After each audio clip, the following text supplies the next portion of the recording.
Education Committee. Prior to coming to the Assembly, I spent 30 years in higher education as a professor and administrator at San Diego State University, and also spent 8 years as president of the San Diego Community College District Board of Trustees. We're here today because 50 years ago, California made a promise to students in its master plan for higher education. California promised access and affordability.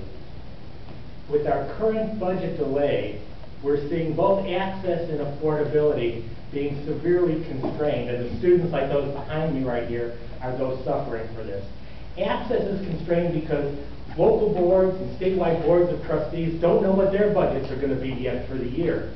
So they're able to hire fewer professors because they can't bet they're going to get a certain amount of money and then find out they haven't gotten it. So they can't hire the professors they need to teach the class sessions they need to meet the student demand that is out there. Incredible student demand.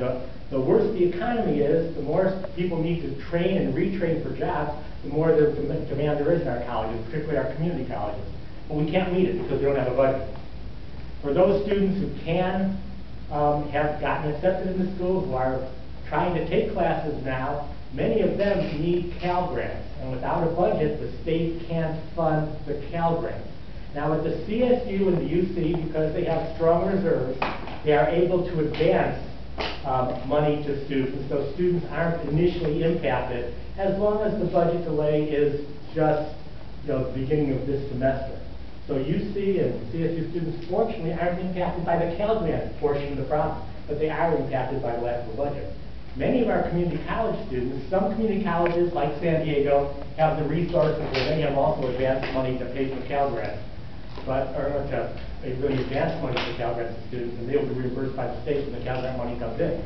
But smaller community college districts can't afford to do that. And as a result, students at those colleges are losing out on what's about a $1,550 grant per student.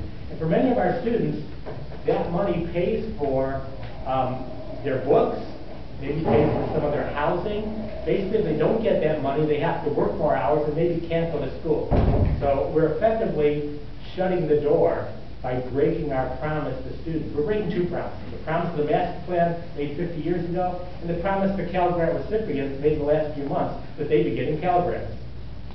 Now, this is particularly bad for the state of California. There's nothing that gives taxpayers a bigger bang for the buck than education.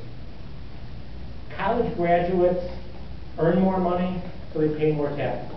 They buy more goods, so they pay more sales tax. They're much more likely to buy a home than non-college graduates, so they pay property taxes. All of this inures to